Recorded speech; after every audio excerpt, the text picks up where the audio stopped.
Elder came to the signing ceremony for the new peace treaty. She did not have to. The Orothi rarely attend events they do not consider historically significant. But she was there, seated at the far left end of the observation gallery, still and quiet as always, watching the 47 signatories add their marks to a document that reset the peace to 0. 10,000 years have ended. A new one began. After the ceremony, I found myself near the observation window, looking out at the station's exterior view. Stars everywhere. The kind of view that should feel peaceful and did mostly, except that I have spent enough time thinking about history to know that peace is a condition with a variable duration and the variable is always the same one. What do people do with the time they have? Polan appeared beside me. He had grown into his job considerably over the past 6 months. The shaking knee had mostly stopped. He was still young, but he was the kind of young that is becoming something else at a pace that if you are paying attention, you can actually watch. He asked me what I was thinking about. I told him I was thinking about the next 10,000 years, about what we would do with them, about whether this time with a better treaty and a harder one understanding of what the peace actually requires, we might make it last a little longer, and about whether the teams in Sublevel 9 would keep working anyway, because that is what you do when you understand something clearly. He asked whether I thought the peace would hold. I looked at him.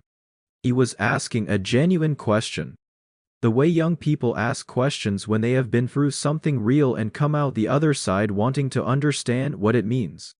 I told him I thought it would hold for a while. I thought the new treaty was better than the old one because it had been written by people who took it seriously instead of people who assumed it would take care of itself. I thought the Cathari and the Veal and the Pelern and the Sereth and all the others had seen something they would not forget quickly.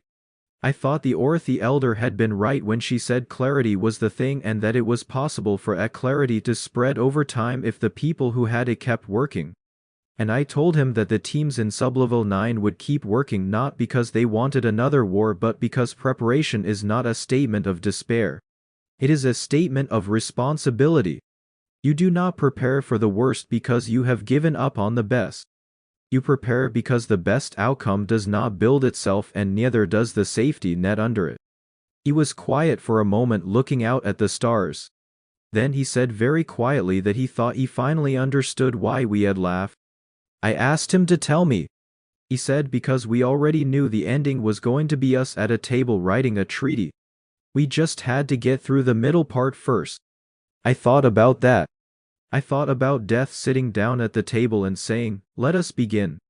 I thought about the worthy elder saying, "There it is." I thought about 47 names on a plain board in a corridor that did not exist. I told Colin he was not wrong.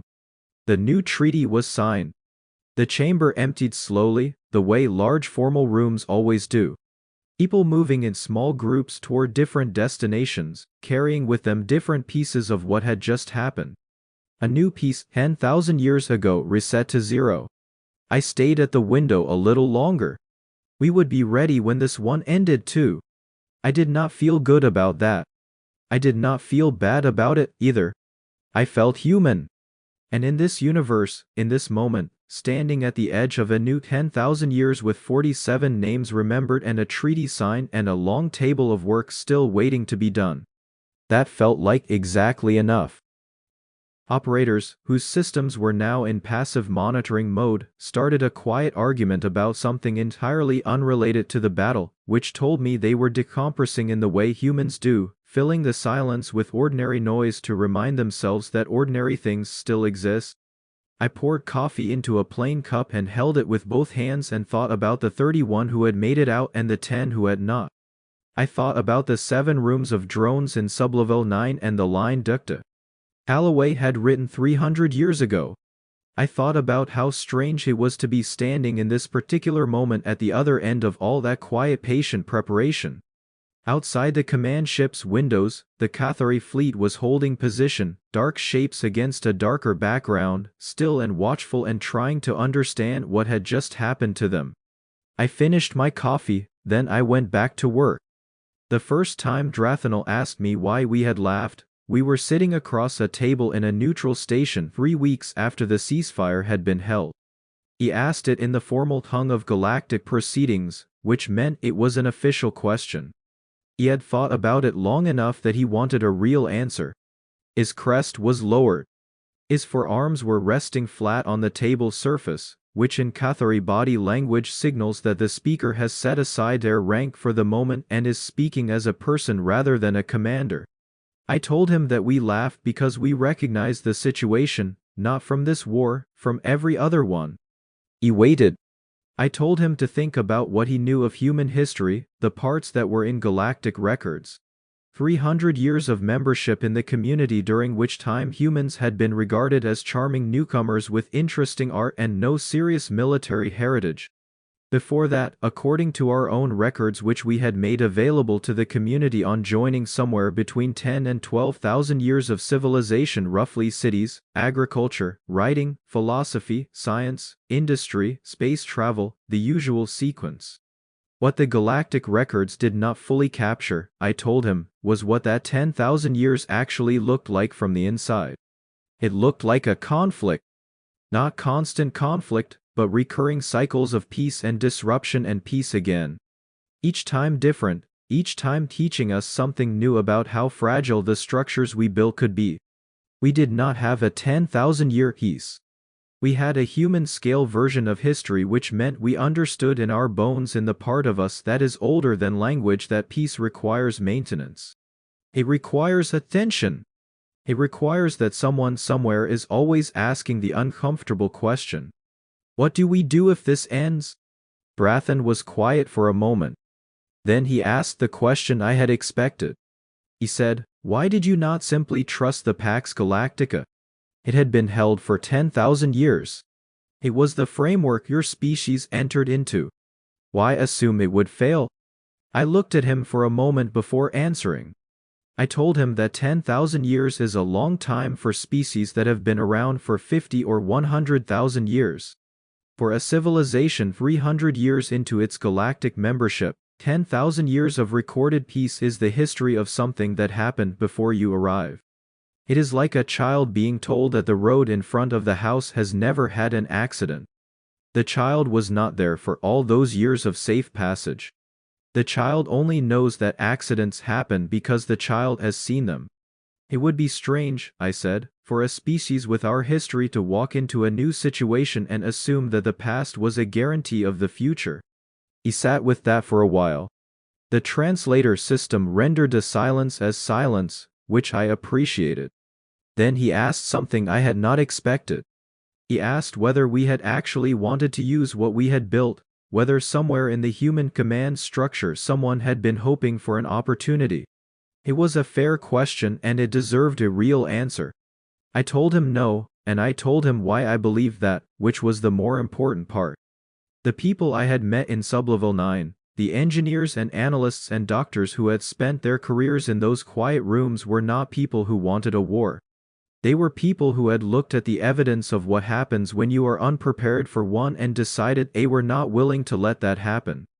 There is a difference between building a defense because you want to use it and building one because you would rather never have to. Most people, I told him, cannot tell those apart from the outside, but the people inside know the difference in how it feels every single day. He asked about the post-war systems, the medical infrastructure, the rebuilding tools, the civilian support programs. He had been briefed on them by his own intelligence staff, and the information had clearly affected him. He asked why those things were part of the same program as the weapons. I told him because one without the other is not actually a plan. It is just a way of making the next problem larger. There was a pause in the room. The other delegates seated along both sides of the table had gone very still. Admiral Lucy Harmon, who was sitting 2 seats to my left and had been quietly monitoring the proceedings, glanced at me once with the particular expression she uses when she thinks something is going well. The Galactic Council session that followed the bilateral talks was one of the more remarkable events I have been present for in 11 years of diplomatic work. Every species sent their senior representative. The Orcs the Elder, whose name translates approximately as the one who has waited long enough, was there. The veil, still flickering irregularly from the stress of the past weeks, was there. Species I had only ever interacted with through recorded communications were physically present in the chamber. One by one, in no particular order, they began to speak, not to address each other, to address the room, to say things that had apparently been sitting unspoken for quite some time. The ambassador from the Surath, a species with complex layered vocal cords that made their speech sound like several conversations happening simultaneously, stood and said that they had observed human activity in certain restricted research areas over the past 50 years and had chosen not to report it to the community because they had assumed it was civilian development. This admission was greeted with what might charitably be described as mixed reactions. The Pellarn representative, who was very old and moved very slowly but was extraordinarily precise when she spoke, said that her civilization had noticed human resource allocation patterns 3 generations ago that did not match what a purely civilian economy would produce and had discussed it internally and concluded that the human government was managing a strategic reserve. She said they had not reported it because they judged it to be prudent behavior and because they had concluded that a species preparing for contingencies was less dangerous than one that was not. Then the Arai elder who had not yet spoken stood. The room settled into a particular quality of silence that I have come to associate with the presence of something very old and very considered. She said that she had seen this before. Not this specific situation, but the shape of it. A young species entering an old community, finding the community comfortable in its assumptions, deciding quietly not to share that comfort. She said she had watched the human delegation during the battle broadcasts, and had recognized something in our tactics that she had not seen since the last galactic conflict, which was the only conflict her species had personally fought in. She said what she recognized was not aggression. It was not ambition. It was something harder to name and more important than either. She said what she recognized was clarity. The clarity of a people who had been honest with themselves about what the world actually is rather than what they hoped it would be. Then she said she had been waiting to see if the young species would add no framework for. Eventually, Drathavel made the only decision available to a commander who does not understand the obstacle in front of him. He went through it. The first wave of Kethri ships accelerated into the corridor. My hands were flat on the console in front of me. Lieutenant Greg Patton, who had been running tactical operations for 6 years and had the kind of focus that makes other people around him feel steadier just by being near him, stood at the main display with his arms at his sides, watching the readouts. 40 seconds into the advance, the corridor woke up. The objects were not weapons in the conventional sense. They did not fire at the incoming ships in the way that the Kethri were trained to respond to. Instead, they activated a layer disruption field that was specifically calibrated to interfere with Kethri targeting systems, communication protocols, and navigation synchronization. The effect was not destruction. It was confusing. Ships that had entered the corridor in tight, precise formation began to drift from their positions. Targeting solutions that should have been simple became complicated. Commanders who should have been receiving clear status reports began getting conflicting information. The Kethri were not being stopped. They were being turned into a problem for themselves. Greg said quietly that the field was holding at 92% coverage. I nodded and told him to bring up the drone reserves when the second wave crossed marker 7. He acknowledged without looking away from the display. The second wave crossed the marker 71 minutes later. By then, the first wave was in serious trouble, not because they had taken catastrophic losses, but because 3 of their command ships had lost formation coherence, and 2 others had begun maneuvering to avoid each other in ways that were not coordinated with the broader fleet movement. The beautiful, precise military machine that Drathan had spent years building had walked into something it could not raid, and it was beginning to come apart at the joints. The drones came up from the reserves. There were 4,000 of them in this engagement, a number that represented a small fraction of what was available. They did not attack in a mass formation. They moved in small independent clusters using a distributed targeting system that had no central command node to disable. Each cluster made its own decisions based on shared sensor data and a priority hierarchy that had been loaded before the battle began. They were not dramatic. They were methodical. They found gaps. They applied pressure. They withdrew when the risk calculation shifted against them. And they did it all without any communication that the Cathari systems could intercept or jam. That was when I noticed something change in the readouts. A cluster of data points on the left side of the display shifted in a way that meant something I had hoped not to see. Greg saw it at the same moment. He said it quietly. 3 of our ships had taken direct fire in the outer defensive ring. 2 were holding, 1 was not. I kept my voice level and asked for the crew count on the 3rd vessel. The answer came back 41 people. I asked for an evacuation status. The answer was 26 confirmed away. Then 29, then 31. I turned back to the main display and kept working. This is not because I did not care. It is because caring and continuing are not opposites. And the 41 people aboard that ship had taken their position knowing exactly what the risk was, the same way every person in our fleet had. The way to honor that is not to stop. It is to make sure that the thing they were part of actually matters. Captain Dana Wheeler came over to my station and stood beside me without saying anything for a moment.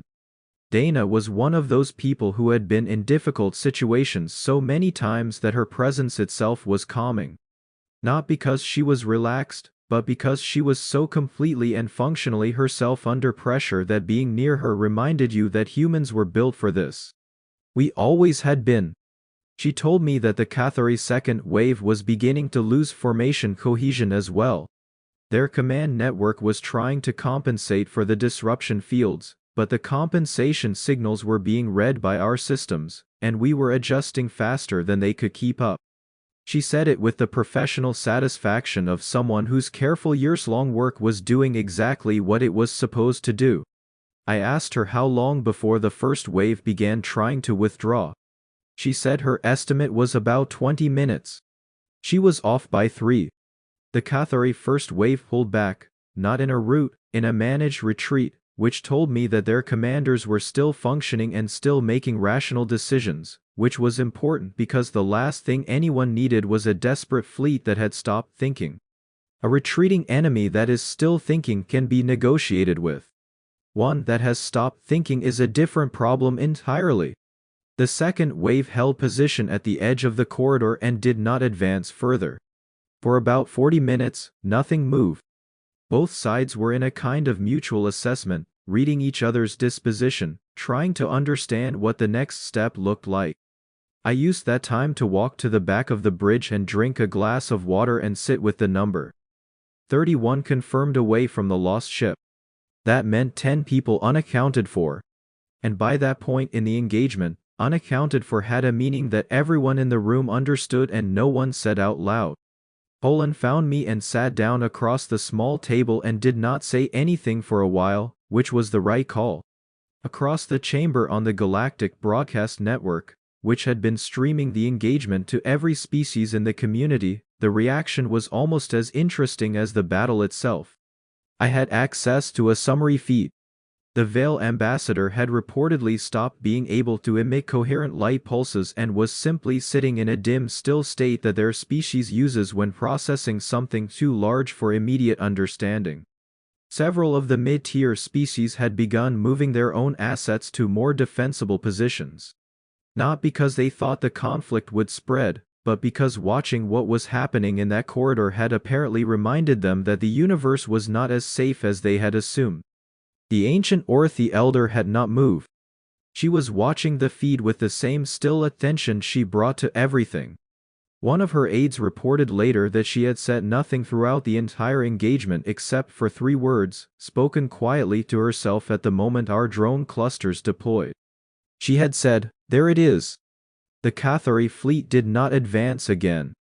Brathen spent another 2 hours repositioning, scanning, and doing the kind of tactical evaluation that a commander does when the plan he had committed to has not worked and he is trying to decide what the revised plan looks like. I gave him the time. We were not in a hurry. Patience is something humans understand in a particular way that is difficult to explain to species that have not spent thousands of years being the smaller, slower, weaker thing in a world full of things that could end them. When his communication request came through, it was formal and used the correct diplomatic codes, which told me that Drathan was still a professional even in a situation he had not expected. I respected that even then. He requested a pause in hostilities of indeterminate length to allow for assessment and potential negotiation. I looked at Greg. He looked at me. I looked at Dana. She raised one eyebrow. I sent back our response. 72 hours. We would observe the ceasefire for 72 hours. After that, the terms would need to be discussed in a proper setting with proper representation.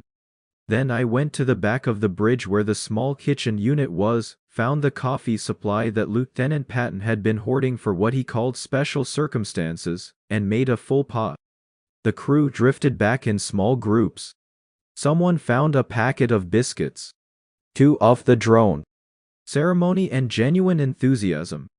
Our second act, conducted quietly without ceremony, was to ask ourselves what we would do if it fell apart. I was in the elevator going down to Sublevel 9 of Earth's Strategic Command when Commander Neil Harding met me at the door and handed me a security badge that did not have my name on it.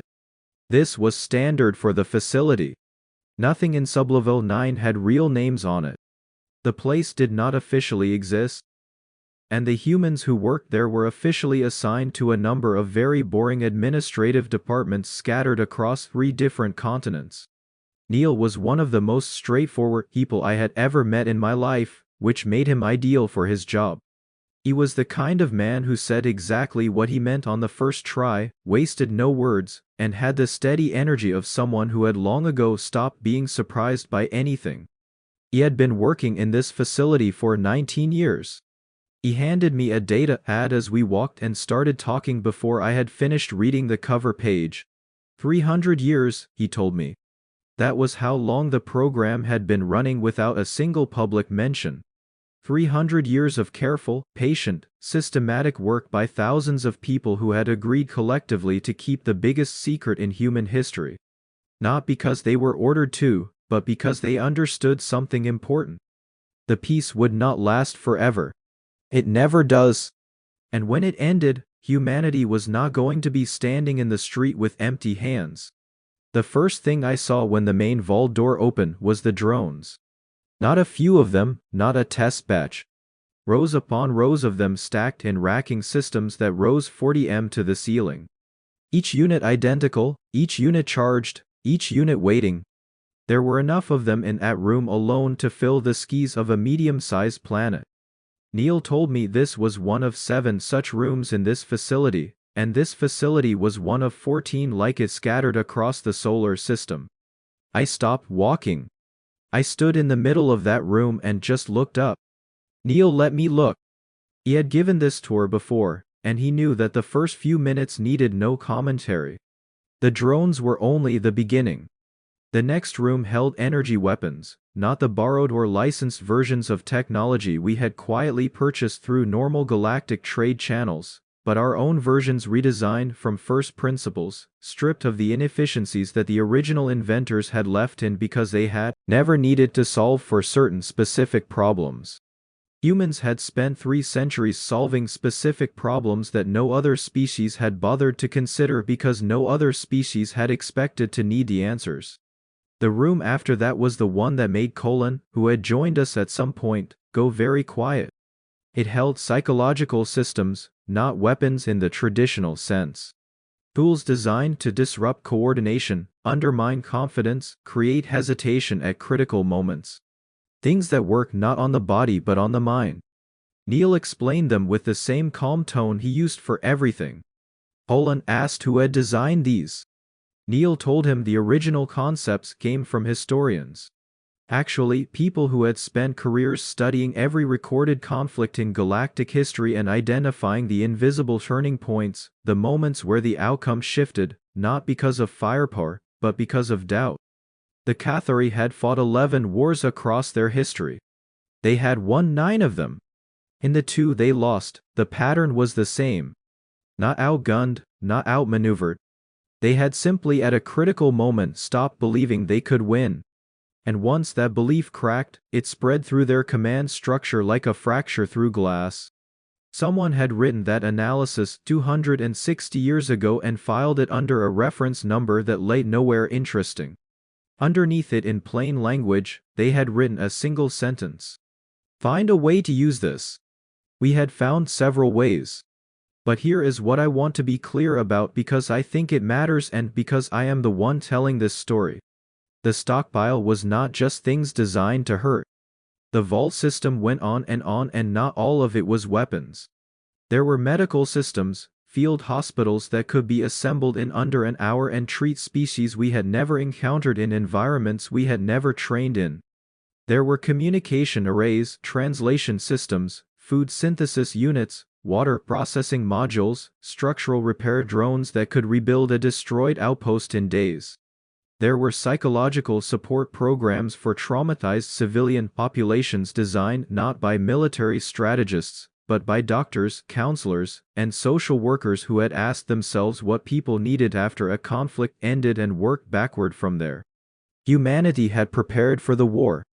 We had also prepared for what comes after because we had studied enough history to know that winning a fight is not the hard part.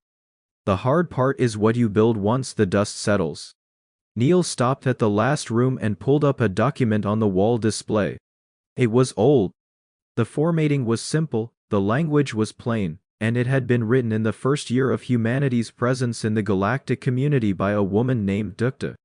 Agnes Calloway, who had been part of the original contact team and had returned home afterward and written a very long report that no one read carefully enough.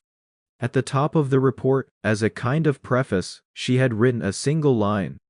Neil had shown it to every person who came through this facility for the past 12 years. It was not classified. It was not dramatic. It was just true. The line read, "Peace is a gift, not a guarantee. Spend it wisely." The Cathari First Strike Fleet arrived at the edge of human-designated space approximately 18 hours after the declaration. It was not a small force. Brathen had committed significant resources because he expected a short engagement. He expected to establish a presence in human space, force a negotiation from a position of power, and walk away with territorial and trade concessions that would shift the balance of galactic influence in his favor for generations. His fleet dropped out of faster-than-light travel and immediately slowed to a halt. Their sensors were reading things that should not have been there. A field of objects, thousands of them, distributed across the approach corridor in a pattern that did not match any known military formation in any database the Cathari had access to. The objects were not transmitting any signal. They were not moving. They were simply there, patient and dark and perfectly arranged, like something that had been waiting for a very long time. The fleet's senior tactical officer sent a report to Drath Unveil. The warlord read it and was quiet for a long moment. He asked how long those objects had been in position. The answer that came back was the answer I had been waiting years for someone to give him. At least a decade, probably longer. I got the report on a tablet while I was eating breakfast. I read it once, set the tablet down, and drank my coffee. Good. I thought they found the first layer. The battle did not start the way battles do in stories. In stories, there is usually a moment where both sides face each other and something dramatic happens before the fighting begins. A speech, a signal, some kind of ceremony that marks the line between before and after. Real engagements do not work that way. One moment things are tense and still and the next moment everything is moving at once and there is no longer any time for speeches. I was aboard the command ship when the Cathari fleet made its decision. They had spent 4 hours running scans on the objects in the approach corridor, sending probe drones forward, pulling the drones back, running more scans. Their tactical staff was trying to understand what they were looking at and they could not because what they were looking at had not been designed according to any school of military thinking they had ever encountered. It had been designed by people who had studied their methods specifically and then built something that their methods. The moment the Cathari warlord finished reading the declaration, the entire chamber went silent. Every diplomat, every ambassador, every ancient elder from every species that had gathered inside the Grand Conclave held their breath. 47 civilizations, some of them older than recorded human history, sat perfectly still. The silence was the kind that comes before a storm. The Cathari warlord Drathanel stood at the center podium with his crest raised high and his forearms spread wide, expecting something specific from the human delegation seated in the far left gallery. He expected fear. He expected pale faces and trembling hands. He expected at least one human to faint, maybe two. What he got was me laughing so hard I nearly fell out of my chair. My name is Syra Voss. At the time, I was the senior human representative to the Galactic Diplomatic Corps, which is a fancy title for the person who sits in rooms full of alien dignitaries and tries not to say something that accidentally starts a war. I had been doing this job for 11 years. I had navigated trade disputes between species that communicated through color changes. I had mediated a border conflict involving a civilization that experienced time slightly differently from the rest of us, which made scheduling meetings an absolute nightmare.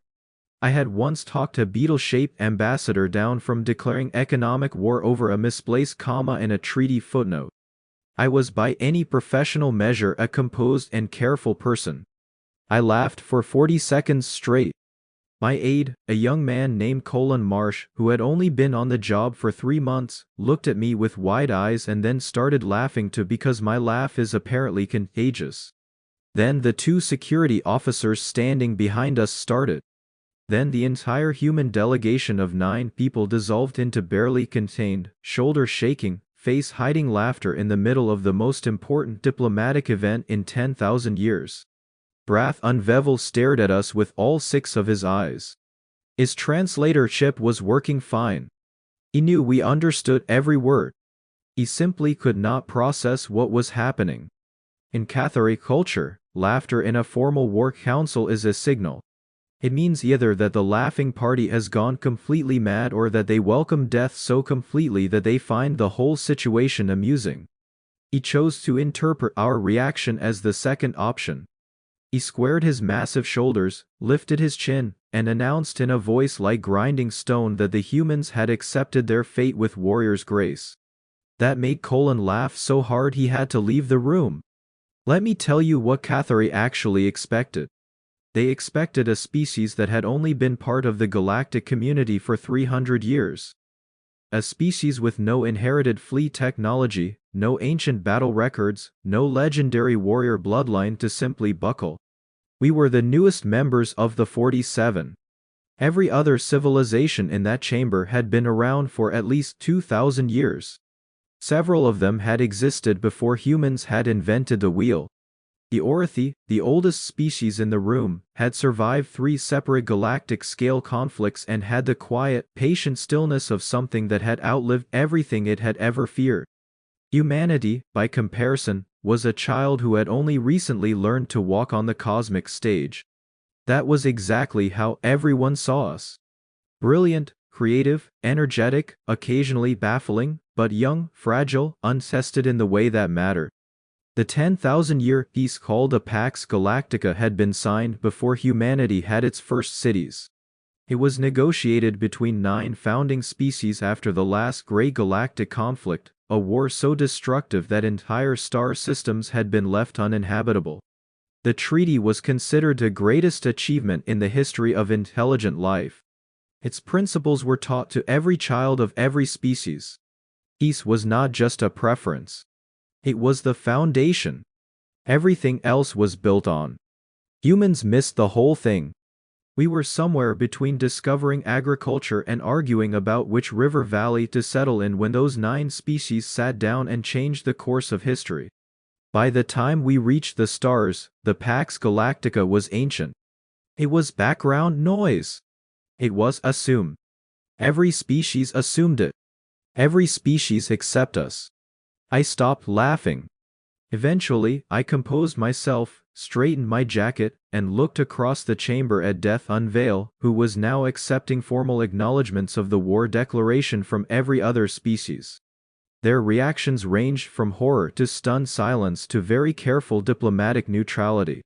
The Veil Ambassador, a being made of soft luminescent tissue that communicated partly through light pulses, flickered a shade of deep violet that their species reserved for grief. The ancient Orcs elder, who sat so she could have been carved from stone, simply watched.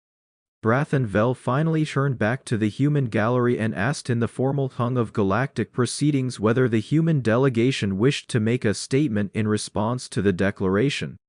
I stood up. I smoothed the front of my jacket. I looked at him directly with the particular kind of calm that comes not from having nothing to fear but from having already thought through everything you fear and made your peace with it. I told him that humanity received the declaration, acknowledged its terms, and would be responding through the appropriate diplomatic channels within 72 hours. He seemed surprised that I had something as mundane as a process for this. I sat back down. Olin leaned over and asked me very quietly what we were actually going to do. I told him we were going to do exactly what we had been quietly, carefully, patiently doing for the last 297 years. We were going to show up prepared. He nodded slowly. Then he asked if we were actually prepared. I thought about the briefings I had read, the facilities I had visited, the conversations I had sat in on in rooms that did not officially exist. I thought about a single line I had memorized from a document written before I was born, before my parents were born, before their grandparents were born. A line that some long-dead human strategist had written in the very first year of humanity's membership in the galactic community when we sat down as a species and looked at the vast ancient complicated universe around us and asked ourselves very seriously one very important question: what do we do if the peace ends? I told Colin yes, we were prepared, and I told him to stop shaking his knee because it was making the whole row of seats vibrate. He stopped. Outside the chamber, through the great curved windows of the conclave station, the stars were perfectly still. 47 civilizations held the future in their hands. And somewhere at the edge of known space, something that had been quietly waiting for 300 years began very calmly to wake up. I have a theory about the difference between species that survive and species that do not. And it comes down to one question that each civilization answers differently at some point in its history. The question is this: do you believe in luck or do you believe in preparation? The Cathari believed in strength. The Veil believed in cooperation. The Orathi believed in patience so vast it stretched across geological time. Most species believed in the Pax Galactica, in the architecture of peace itself, trusting that a structure 10,000 years old was solid enough to stand forever. Humans believed in the drawer under the bed. Every human family I have ever known has a version of this. A flashlight kept charged even when the power never goes out. A first aid kit in the car that has never been needed.